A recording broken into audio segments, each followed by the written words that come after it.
Okay, we're going to get started.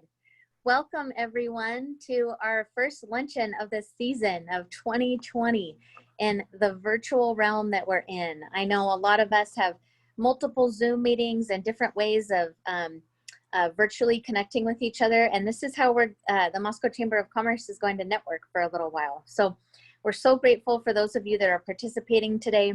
Our August luncheon theme is consistently University of Idaho athletics, and we're grateful to have leadership here today to speak to us.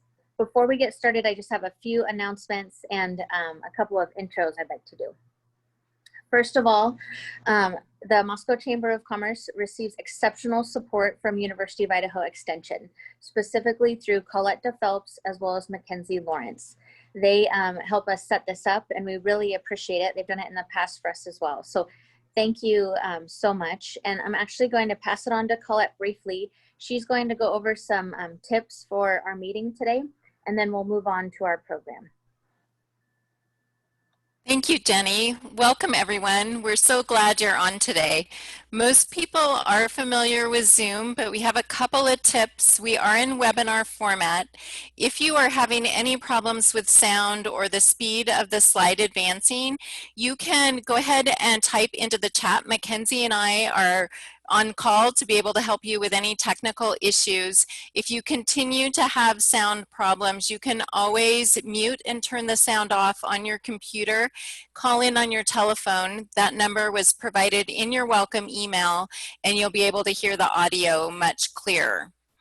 At any time during the presentations, you can type questions into the Q&A box. Just a quick note, the Q&A box at the bottom of your screen in the control bar is different than the chat box. It'll be much easier for the Q&A session, the facilitation with Jenny, if you could please try to keep your questions for the speakers in that box.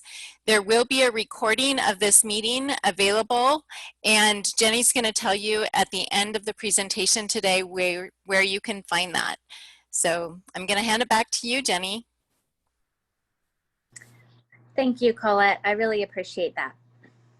First of all, I want to let everyone know on the call that the Moscow Chamber of Commerce relies on the support from our business community, and our gracious sponsor today of our luncheon is Team Idaho Real Estate, the official real estate company of Vandal Athletics. I have the pleasure of introducing Debbie Spurgeon. She is the broker owner of Team Idaho Real Estate and Team Washington Real Estate. Debbie has been serving the Moscow area and real estate needs since 1987. Debbie received the Green Realtor designation in 2014, is a certified real estate brokerage manager, graduate of the Leadership Institute, and received her real estate broker's license in 1992. She's been involved in the community through multiple board positions, including but not limited to United Way, Habitat for Humanity, Latah County Board of Realtors, as well as volunteer positions through the Moscow Chamber of Commerce. Debbie will be addressing the audience and introducing her team. Thank you, Jenny. I'll just take a few minutes to tell a little bit about my team and what's been happening in our local market, and a few closing words from one of my agents. We are very honored to be here today to support the Moscow Chamber and our ongoing partnership with Vandal Athletics.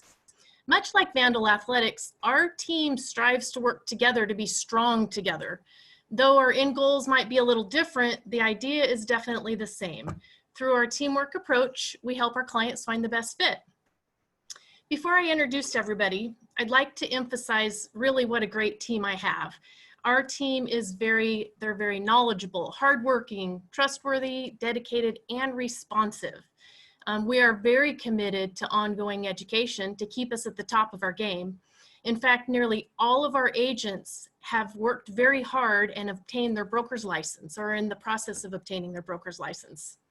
So I am the designated broker of Team Idaho Real Estate and have been selling real estate here in Moscow for 33 years. I have a great team. Let me introduce them to you. Tammy Lewis. Tammy has been interested in real estate since she drew her first house plans at age 11. She works out of our Colfax office. And with her past and current renovation experience, she is really a wealth of knowledge. Terry Petty. He has an extensive background in negotiations. And with his credentials of a certified professional negotiator, he's definitely one to have on your side of the table. Carmen Bruyer.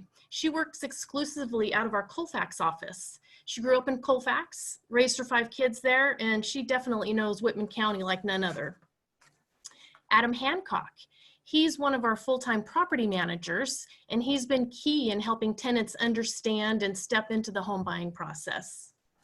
Tammy Casada. She grew up here in Moscow, raised her kids here, and now enjoys seeing her grandchildren growing up. She's definitely one of my well-connected hometown agents. Deanne Billing, also a local. In addition to raising her family here, being a local business owner, she's a graduate of Moscow High and a graduate from U of I with her Juris Doctorate. Her local and legal background makes her invaluable. Sage Francetic, another Moscow graduate and another University of Idaho alum. He's familiar with the benefits of living and investing in the Palouse between working with his family's investments and now investments of his own. He's proven to be very knowledgeable and helpful to those interested in getting into the investment market. Dave Dale also grew up locally in a large family here, has watched our community grow and improve. He continues to work tirelessly in real estate, like all of his online reviews will tell you, and he's very active in improving our community through his extensive community service. So what's been happening in the real estate market? I am sure you've been seeing properties come and go quite quickly. The demand continues to be high, and real estate investments in our community continue to be very wise. Currently, there are only 18 homes on the market in Moscow. The average sales price of these homes, single-family homes, excluding mobiles and condos and townhomes, is $333,000. 1 year ago, it was $314,000. So that's an increase of 6%. The pandemic has had an effect on our local market. Many folks are kind of tucking in. The statistics for the entire county show that there's 27% less properties on the market than this time 1 year ago. And the sales have decreased about 21%. The average sales price in Latah County, however, is up 1%. The last stat that I thought might be interesting is the days on market. Last year, they averaged 43. Year to date, the average is 30. The median is 9. So, and all of our rentals, all of our Team Idaho real estate rentals are full. So it's an exciting time in real estate right now with low interest rates, 3% around there, low inventory.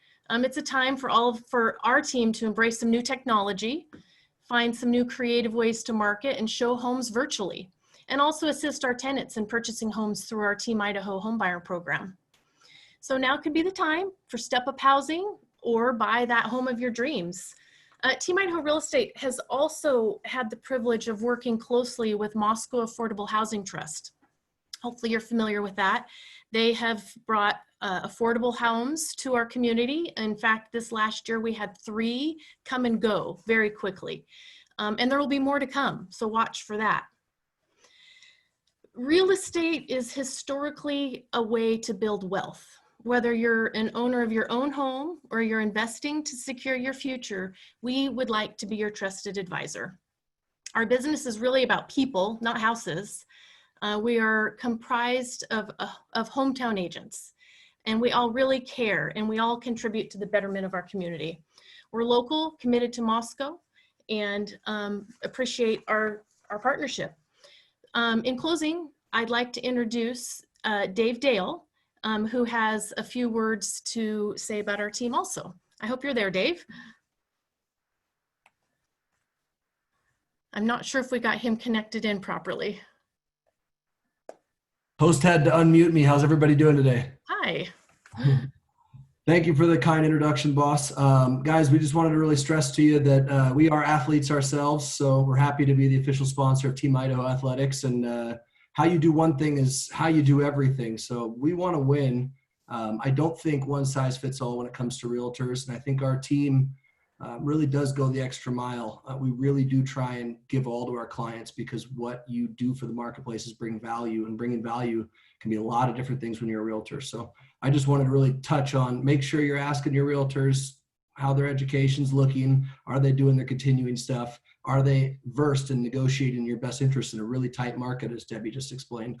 We're here for you. We want to prove it one step at a time, and we depend on your support and your business because we're in a foot race with our competitors as well. So we want to be your guys. Put us to the test, give us a shot, and we won't let you down. Thanks, guys. Perfect. Well, thank you, Dave. Thank you, Jenny. Thank you, University of Idaho. Thank you, Debbie, so much. Really appreciate it. Again, the Moscow Chamber of Commerce really appreciates your support. All right, now moving on to our program. You'll see on your screen today's speakers include Terry Gawlik and Steve Peterson. I will be introducing them separately. Terry will kick off the program, and then we'll move on to Steve, and we'll have some time for Q&A. On the next slide, you'll see that Terry's bio is here. I'm just going to read the beginning of it, and you can take a look at what the remainder of it in the last two paragraphs are. But Terry was introduced as the University of Idaho Director of Athletics on August 8th, 2019 officially, and started September 1st. Gawlik brings 25 years of leadership experience in intercollegiate athletics, including 14 years as the designated senior woman administrator at the University of Wisconsin. Recently, Terry participated in our Leadership Moscow program as a speaker, and we really appreciated her insight and appreciate her support for the Chamber of Commerce. With that, Terry, welcome. Thank you so much for that introduction, Jenny. Quick question. Did the wedding happen or is it still on hold? Thanks so much for asking. We decided to go on hold for now. Okay, all right. Well, just thought I'd ask. So, yeah, no, thank you. Thank you for offering this opportunity for our athletic department to present some information to you today. And I really want to thank the Chamber of Commerce for their support, but in particular, Team Idaho. Not only are you the Vandal athletic supporter, you supported me because you found me an apartment to live in when I came here. And I did end up buying a house, so your group was kind enough to let me extend my lease for a half month so I could make the move work. So I really appreciate how you guys work with me, and it was a phenomenal place to live right behind Winco over there, and I could walk to work every day, so it worked out perfectly. So you supported me beyond my expectations in all areas as you do our department. So, you know, when I was asked to speak about things as they are today, and when Jenny introduced me, I feel like I have 50 years of leadership now, given the situation we've all had to go through. It's just been unbelievably challenging. A mentor once told me, you really get to know your people and who's got your back and how people are going to react when you go through tough times. And I can say that 99.9% of our staff have been in lockstep with us and have handled the situation to the best of their ability. I know it's not a normal for anyone in particular.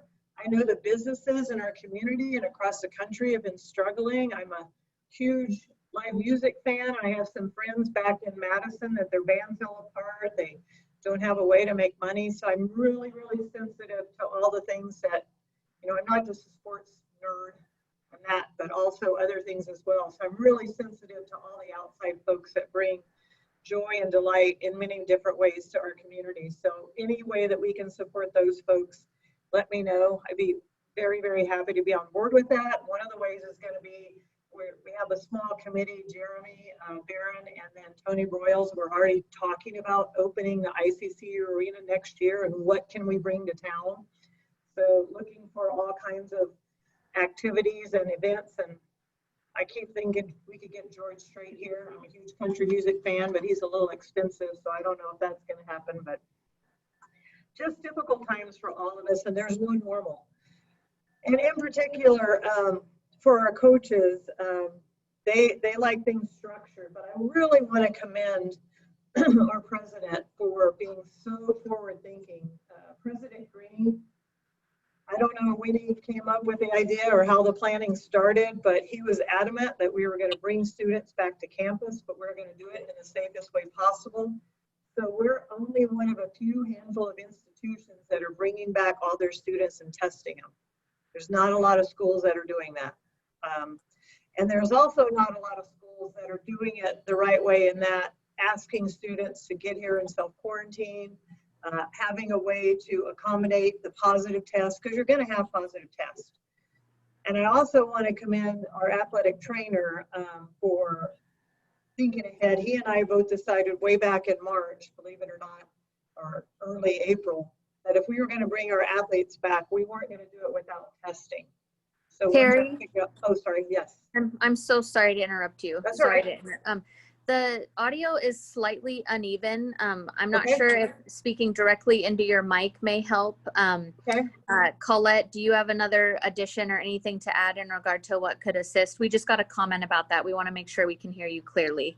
I don't even know where my Yes. mic is. If you face your computer directly, your sound is much clearer, but if you Okay. turn your head to the side, then it will go out. So Okay. it should be pretty directly in front of you. Okay. Okay. Thanks. Thank you. Yeah, no problem. Thanks for letting me know. So, lost my train of thought here. One moment. So we were really adamant about finding the right test and putting policies in place. So in essence, in particular, our football team was kind of the test case to prepare for what we needed to do for campus. So from the very beginning, we put protocol in place that I feel is some of the best in the country. And I get to hear a lot about what other people are doing across the country because we've participated on Zoom calls, as you can imagine, for many months now. I meet with our athletic directors twice a week. We share ideas, we share thoughts, etc. So on the one hand, we did all this, and by the way, I also want to commend Gritman for their support of being involved in our testing. And when I say campus testing, we're not doing it with our labs, it's Gritman's folks, but we do have an up and running lab for the testing.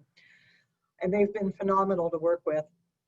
So it was great that we were out in front of it, and it's great that we were able to do it as an athletic department. What we started running into is, well, if we're going to test our athletes, then we need to make sure that whoever we're playing is testing.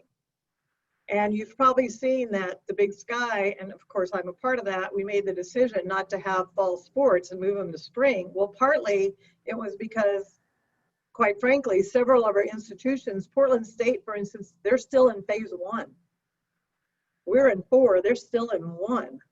So there was no way they were even going to start doing anything, any kind of practices. And we still, at this point in time, have not had full-on football practice because we're still following the protocol. And obviously we're not playing until the spring, keeping my fingers crossed that we are. So we're doing everything possible to make sure that we can have seasons for our athletes, but it's all going to come down to, as well, are other schools and institutions doing that?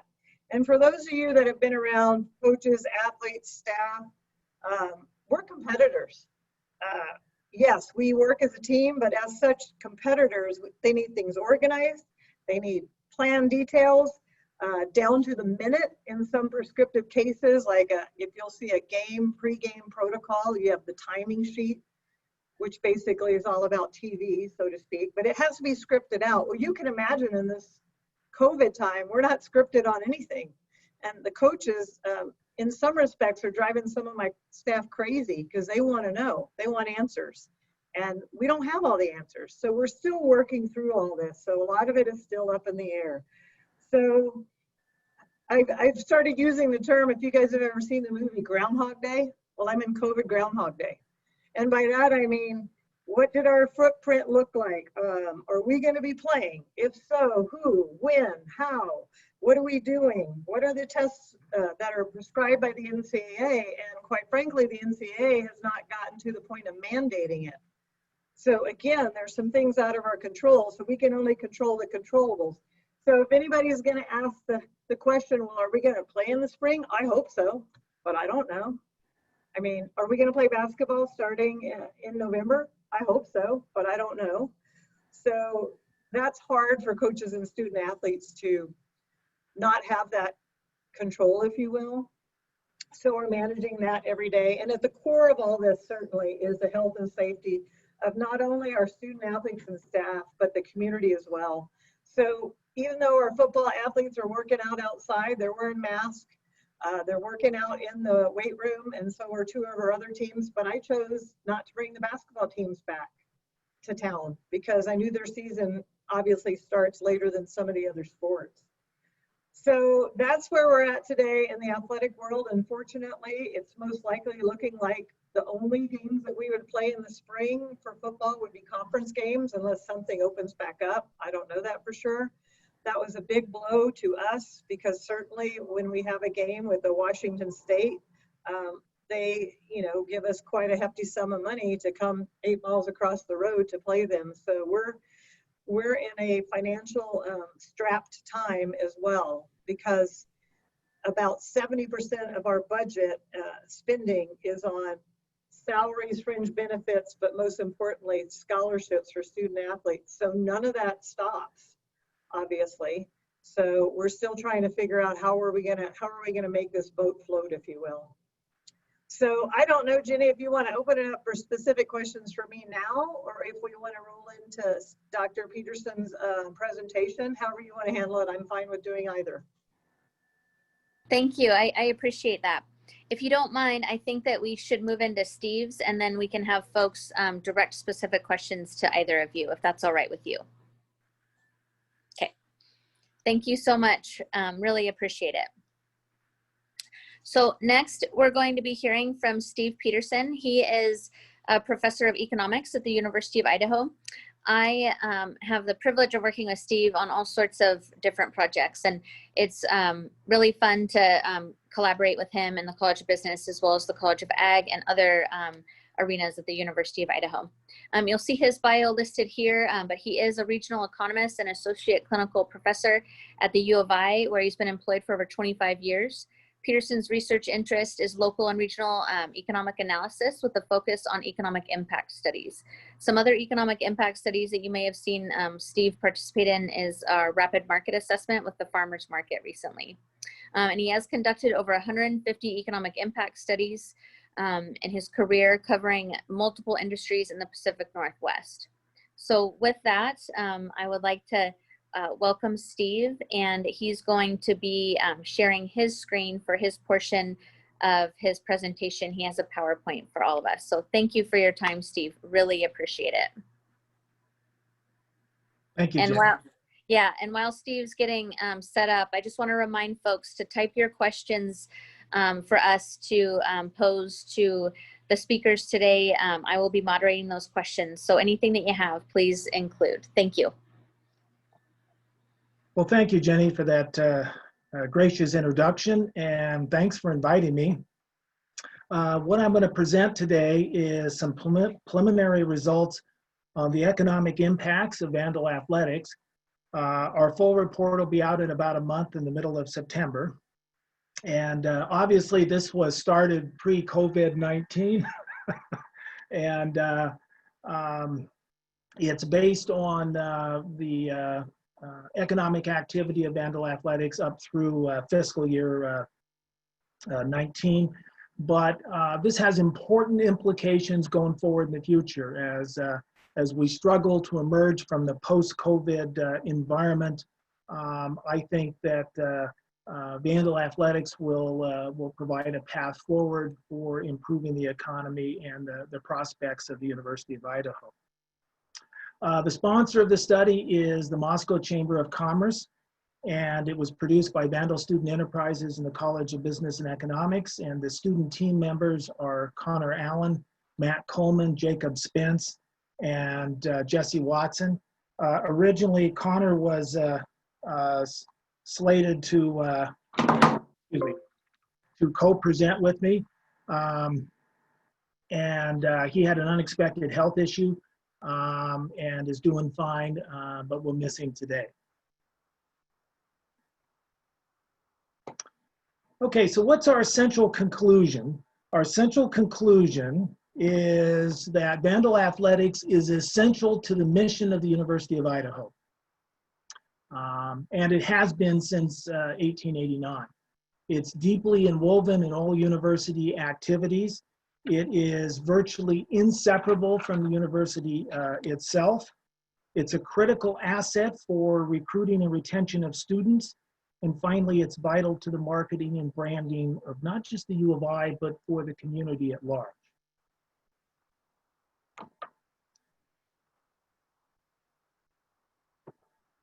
Another key conclusion is that everything is connected. And our specific study scenario was the following. What if the U of I eliminates its athletic program, but all our regional competitors and universities keep their programs in place? Now that may seem far-fetched, but there was a recent study conducted for faculty at Eastern Washington University that proposed exactly that question. Very interestingly, they had exactly the opposite assumptions in their study. In their study, athletics isn't connected to anything. It isn't connected to alumni giving and support. It isn't connected to student enrollments. It isn't connected to state appropriations. It isn't connected to grants and contracts. It literally is analogous to a plum that can be plucked and then redistributed to other units within the university. We find just the opposite. It is all interconnected. So if in fact we had such a scenario here, what would happen is we have 110,000 alumni in the state. They would become very unhappy. That would cause student enrollments to fall. Alumni giving and support, not just to athletics, but to the whole university would fall. The state appropriation process is highly competitive, and the bad publicity would lead to a decline in state appropriations. And then finally, even units within the university that are tied to external grants and contracts and external sources of funding would find that their operations would be hobbled by the problems within the university itself. So everything is connected together. And Vandal Athletics is the branding arm of the university and plays a very important role in all aspects of university life. Intercollegiate athletics are far more important than commonly understood, and you only need to look at Gonzaga's basketball or Boise State's football to see that. It moved Boise State, I've got here ahead by a decade, but I would say 2 decades. You know, if you go back to the mid-90s, Boise State had the perception, mostly false, but it was a glorified community college, right? A four-year community college. It moved it forward by 2 decades, the success of the Boise State's football program. After their second Fiesta Bowl win, freshman enrollments or applications to the university jumped 40%. Boise State's overall enrollments increased 14% from 2003 to 2019, while statewide university enrollments fell by 17%. And Boise State spun off the College of Western Idaho, and so the numbers are even higher than what are being reported here. And the success of their football program and their overall athletic program moved the entire university's perception to the national stage. There was a 2016 statewide poll that was asking Idaho residents on their perception of the quality of various academic institutions and programs. And what came out of that was that BSU outranked the U of I in the perception of academic quality, 73% to 71%. They, interestingly enough, outranked Washington State University in academic quality, and you got to think about that for a second. And then finally, respondents to the survey listed the 2 most important academic programs as business and athletics. Athletics obviously is an academic program, but it illustrates the point I'm making here is that athletics is entwined into the mission of the institution and in the perception of the institution and the perception of academic quality. Okay, key program attributes. We have 16 varsity sports and we have 339 student athletes. The athletic department has approximately a $15 million budget as of fiscal year 20. Obviously, we are in budget constrained times, right? What the long run equilibrium will look like is yet to be determined going forward in the future. We estimate in our study that regional spending from all sources is $36 million in the regional economy. So this is gross direct spending from all sources related to the program. So the program has a substantial economic footprint on the local economy. Our study region, Our focus of interest, of course, is right here, Moscow, Idaho. We chose Latah County as our region of interest, and I build an in-plan economic model to measure the economic impacts. And then we broke the impact categories out into the following. Athletic department operation expenditures, which are about $11 million. And then the student athletes themselves, the 339 athletes spend a considerable amount of money in the regional economy in the form of tuition and fees, in the form of living costs, and we estimate that at about $6 million. For visitor spending, we used a very conservative number. We estimate there's about 15,000 people that visit the community and spend money here from outside. I think the number is much higher than that, but that's the number we used for our estimation. And they spend about $3.3 million in the community. And then we have discovered through a couple of surveys and through discussions of stakeholders over the years that there's a fair number of students at the University of Idaho that are here because of the residential campus experience, because of intercollegiate athletics as part of that experience. So we did two surveys, one in 2017 and the other this spring, asking students about their perception of the Vandal athletics and in the context of the decision to attend here. And one key question is, would you have attended a university without intercollegiate athletics? And in the 2017 survey, 20% said no, they would not attend a university without intercollegiate athletics. And in the more recent survey, it was 36%. We used a much more conservative number that was consistent with some previous studies we did, a little over 5%. So we estimated that about 418 students are tied. These are non-athletes that came to the University of Idaho because of the role of intercollegiate athletics and would leave in the absence of the program. We estimate that they spend about $11 million in the community directly. And then there are donations to the athletic department, but there is also donations throughout the university because the Vandal athletic program is the branding and marketing arm of the university, or one of the main marketing arms of the university. That a substantial number of donations that go elsewhere in the university are tied to the athletic program, and we estimated that at about 3%, or about $1 million. And then finally, the general state appropriation as of fiscal year 20 for the University of Idaho was about $24.5 million. That translates to about $8,300 per student, or about $11,700 per residential student. And so in the long run, enrollments our general appropriation is proportional to enrollments. In the short run, funding formulas seem to be a mystery, but in the long run, that proportionality has to hold and does. And so that's an additional about $4.2 million to the university. So the total amount of regional spending associated with Vandal athletics, this is direct regional spending, is about $36.5 million that we estimate. Okay, the results. So Vandal Athletics is responsible for about $44 million directly and indirectly. This is the outputs of our economic model, and this includes the multiplier effects. One number I left off here was the number of jobs. It's about 605 jobs. Well, I've got that down there. I have that back. So 605 jobs and 44 million in direct and indirect gross economic activity.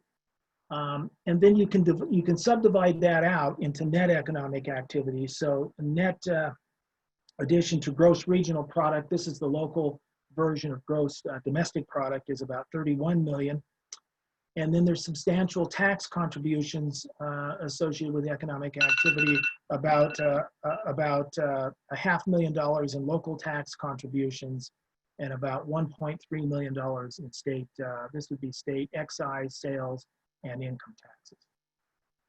So the Vandal Athletic Program brings substantial economic contributions to the regional economy. Then we can drill this out another way. There are a substantial number of students, as we've talked about, that attend the University of Idaho. We have the 339 athletes, virtually all who would not be here in the absence of the program. And then we have another 418 additional students that we have discussed. That's about 757 total student enrollments. And we use very conservative numbers. The number could easily be over 1,000. So the Vandal Athletic Program has a substantial impact on the recruiting and retention of students, which in turn then has a huge economic impact on the community and also an important source of revenues for the University of Idaho. If the U of I has been undergoing, well, the U of I has been undergoing some, as is well known, some enrollment constraints and challenges.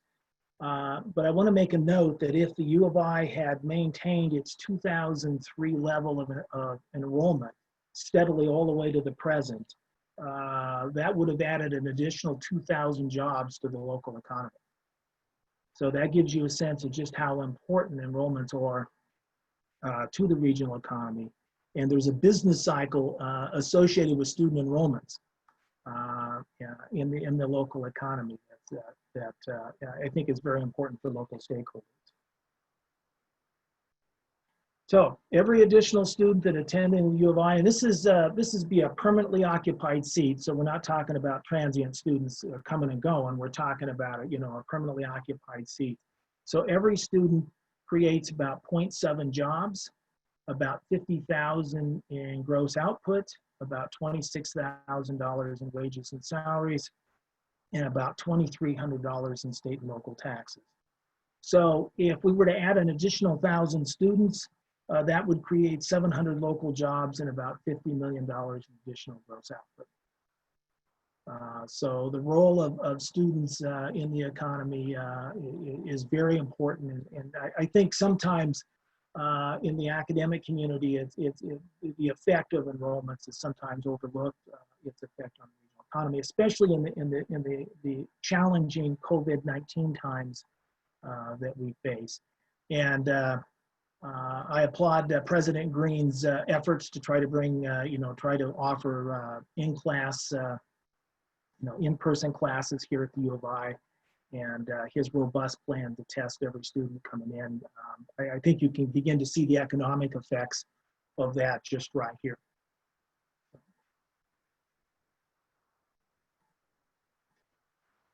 So that pretty much concludes the study. Again, the full study will be, our preliminary results, our full study will be out out in a month. And I want to illustrate how interconnected all of the parts of the university are, and that Vandal Athletics play a central role in those parts as one of the key branding and marketing arms of the university. It plays a very important role in both recruiting and retention of students, and also bringing in visitors into the regional economy as well. And so, thank you very much. Thank you so much, Steve. Really appreciate it. Just a friendly reminder for those of you that do have a question for either Steve or Terry, or if you have one for each of them, or a joint question, please put that in the Q&A box. Would appreciate it. Let's just see if we have any. Okay, we got a question for Steve from Paul Kimmel. I assume there is also a significant amount of economic impact from Vandal Athletics over in Pullman. The answer to that is yes. We're, contrary to some popular belief, we're very much an integrated community here. And sometimes, I mean, there's natural regional rivalries here, but a job in Pullman, for example, can have as much benefit in Moscow as it does in Pullman, and vice versa. So it is a rising tide raises all boats. So if you have an event like homecoming, for example, of Vandal Athletics, a lot of the visitors are going to be going to Pullman restaurants. They're going to be staying in motels across the border. and vice versa for WSU.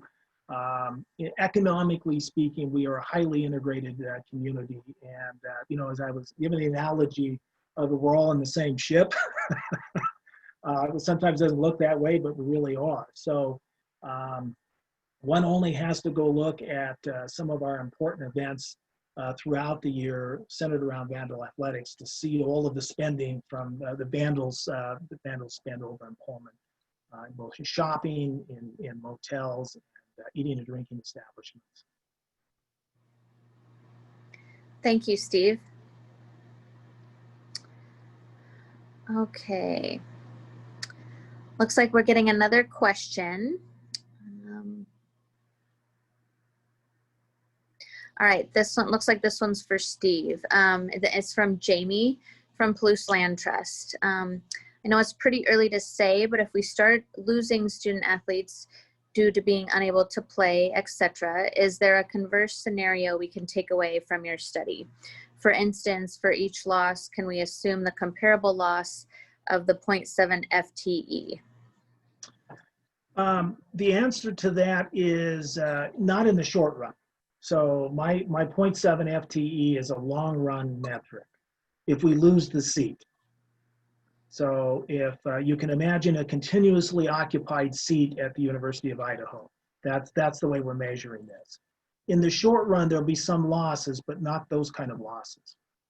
But if we have a permanent loss of a program or a permanent loss of a student, that is, we have an empty seat that wasn't empty before, then that's when the 0.7 takes place. So we're in a twilight zone right now. We have very strong negative impacts, but not these kind. I view these impacts as catastrophic, and very, very robust on the upside and catastrophic on the downside. And that would only occur in the long run. Thanks, Steve. All right, we got another question. It's either for Terry or Steve. How much revenue is lost without a fall football season, and how much comes in on game days?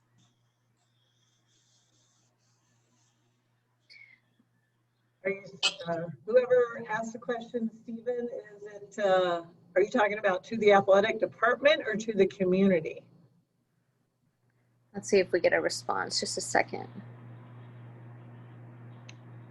I can talk a little bit on to the department. Well, at this point in time, given the number of fans that we have versus our cost to run a game, okay, good. We'll answer both sides. I thought you might be asking both.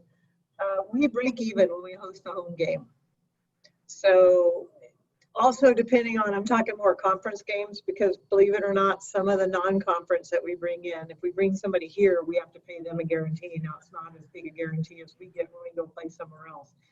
So we're not really at this point in time making that much revenue on a home game if we don't have to pay out for a guarantee to someone, which I haven't really specifically run those numbers. Most likely it would be a negative number, because we're usually bringing in an opponent that's not a high rival, or it's one of the, for lack of a better way to put it, kind of preseason games. So that's my answer. Thank you, Terry. Did you have anything that you wanted to add, Steve? In long run equilibrium, I have to run the numbers. I haven't run it on a per game basis, but I'll just speculate here. I would say it's in the hundreds of thousands of dollars that accrue to the Moscow economy on a game day. Again, I have to go out and run the numbers, but it is substantial. Again, the total we estimated was about 3.3 million over the course of a year, and the bulk of that is football. So, Thank you, Steve. Reminder for the participants, if you do have a question, please type those in. I actually have a question for Terry. Terry, how can we as the business community and community members at large, how can we continue to support student athletes? How can we continue to support athletics at this time? And an additional part to the question is, you mentioned the Idaho Central Credit Union Arena. Could you just give the audience a reminder in regard to the timeline for that, and any updates that you may have. So a two-part question, please. Okay, I'll start with the ICC arena. If you haven't driven by lately, please do, because they're starting to enclose it in, so to speak, by putting the roof on. It's really intriguing to see the big portal beam that's up to the west of the practice gym, but you can also see the practice beam portals going in. So don't wait till the outside is closed up. Drive by, come to campus, drive up by the Kibbe Dome, take a look, whatever, from the east end. Man, how can you guys support us? Well, we ask ourselves that every day of how we can support you guys. I just think all of us working together and being positive and trying to ensure that, you know, we're trying to keep everything going as best we can related to normal. But there is no normal right now, so that's really difficult. But I think it's a team effort. As the Team Idaho group spoke, it is a team effort, and we can't do this alone. We can't be off in a vacuum. We can't be, I don't think anybody's pointed fingers. This is a horrendous situation that we have with such an unprecedented disease, so to speak. So yeah, I think just be team members and keep supporting us in whatever ways that you can, and we will do the same. I'd like to add a little bit to that. Yeah, definitely this is a team effort. And I think we need to pull together both behind our leadership, you know, here at the University of Idaho, and our leadership within the community, right? These are very tough times. And frankly, people sniping at one another is not helpful, right? And I think President Green has pulled off something, at least going into the first week of class. It hardly has been done anywhere in the country, and that is test every single student and employee at the University of Idaho. Thousands and thousands of tests. I didn't even know such a thing was possible. So I think to keep a good attitude, keep working together, keep supporting everybody. You know, a lot of people are making difficult decisions in very tough times, and pull together, because I think a lot of businesses in town are on lifelines, and you know, we need to keep supporting them, keep a positive attitude. So hopefully, as we emerge out of this, we'll emerge stronger in the long run. Jenny, I'm sorry, I didn't give you a timeline. Fall of 21. I would say late September is when ICCU Arena is going to open. Thank you. I appreciate that very much. Sure. We have from both of your responses. Thank you. We have another question for Terry. It's from Dan with Farm Bureau Mutual. So Terry, the plan now is that we will have only conference football games next spring.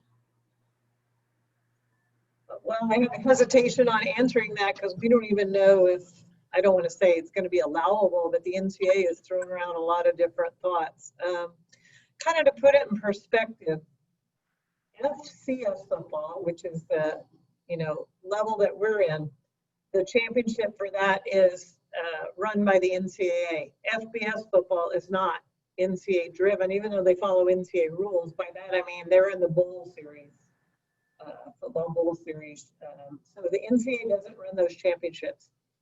It's, to be quite honest, it's all going to come down to what the Committee on Safeguard, Student Athlete and Health and Safety Safeguard Committee says, because some of the folks have been talking that, well, how are you going to do a 6 or 8 game spring season with playoffs and then roll right into a fall season? So I don't know. That's what we think might occur as only conference, but we don't know that for a fact. Thanks, Terry. Appreciate it. Let's see. Okay, we got another question for Terry. From Stefan, how has the athletic department been looking for new ways to generate revenue during this time? Any ideas are on the table. Shoot me your ideas. We've really started engaging our coaches more and reaching out to our alumni and donor base. So we started that way back in the spring, because when we shut down over here, if you will, it was a time to kind of regroup and look for other ways that we could reach out to our constituents and supporters. And I know that Mahmoud and his staff have been researching what are other institutions doing, where are they at, what are some thoughts that we could borrow from them that have been working. We're also going to start implementing some Zoom calls with our coaches. And so we're just trying to be creative and, you know, ask people for the support during such a difficult time. Thank you, Terry. We'll give folks a few more minutes if they have any other questions. While we're waiting for any new questions to come in for either Terry or Steve, I just want to let folks know that are currently participating and to let others know that we are going to continue this virtual option for our luncheons. We're going to continue to have them in the fall. And so look out for that information. And if you aren't receiving the information, please reach out to us at our phone number, 882-1800, or at info@moscowchamber.com, and we can send you those details. All right, looks like we have, maybe it's just a comment. All right, a comment that came was in regard to supporting athletics. This is from Tom Morris. He said that you can advertise your brand with Vandal Athletics via Idaho Vandal Sports Properties. So there's sponsorship opportunities available, just so folks know. I'd really appreciate the very busy people during the presentation today. They're taking the time to reach out to our community, reach out to our business members, give us updates. We really appreciate the information from both of you. In closing, we can give folks just a few more minutes for Q&A, but was there any closing comments that either Steve or Terry would like to provide the folks that are listening today? You go first, Steve. I've been talking all day.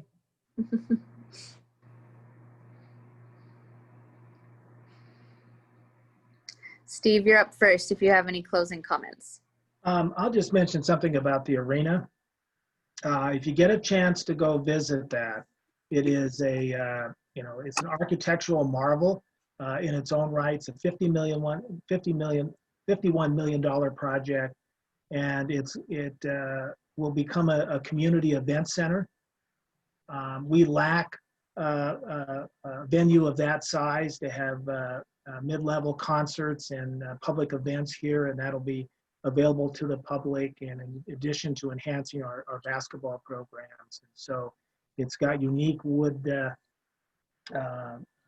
construction, and there's hope that this type of new wood composite will replace steel beams, which would enhance the Idaho wood products industry. And so just put a plug in to go out and visit that, and we're looking forward to the opening of the project. Thanks, Steve. Great comment. Yeah, we're looking forward to opening that project over there as well, and are still looking to raise some dollars. We haven't closed that off yet, so if anybody feels compelled for that. It's going to be interesting too, because we'll move a couple of coaches and their offices over to that venue, so it'll give us a little more space over here. Although I told Coach Claus the other day I might have to kick him out because we don't have air conditioning where I'm at, but in the ICCU they will. So I'm thinking the AD needs to be over there nice and cool, right? But no, I love it over here because I'm near all the coaches. We're all mostly on the same floor, and we'll be able to have more of our sports all together here in the Kibbe Dome, our bubble land known as the Kibbe Dome right now. So appreciate all of you guys and all the folks that joined in. I see you had about 47 people. I wish we could have all been at a luncheon somewhere sharing ideas. I'm tired of seeing everybody in masks. I usually have my mask around my face at all times when I'm except by myself in my office. So appreciate everybody and appreciate all the support that we have, but also that everybody's been giving each other. And I would be remiss if I didn't end with go Vandals. Great conclusion. Great conclusion. So final comments. Really appreciate you providing those. I don't have any more questions in the chat box. If there is someone that has a question they'd like to ask, please put it in the next minute or so. But with that, I just really do want to thank again University of Idaho University of Idaho Extension, Colette and Mackenzie specifically for providing the technological assistance today. The Chamber of Commerce really appreciates your support. Also Team Idaho Real Estate, official real estate company of Vandal Athletics. Debbie Spurgeon and her team, thank you so much for being the sponsor today. And again, there's going to be more information to come about future virtual luncheons for the Moscow Chamber of Commerce that we'll be providing.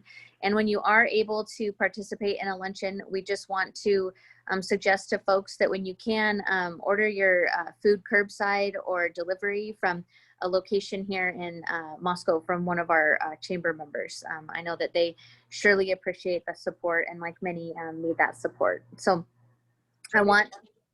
Jimmy Jones before. Sorry, Jenny. You're fine. You're fine. So to Terry and Steve, thank you so much for your time. Thank you for putting together the information. We really appreciate it. And again, this information will be on the Moscow Chamber of Commerce Facebook page. Mackenzie's pulling up the slide right now that shows where it'll be posted. We're giving you an extra 5 minutes today, ending at 12:55. Thank you, everyone. Thank you, Jenny. Thank you. Bye-bye.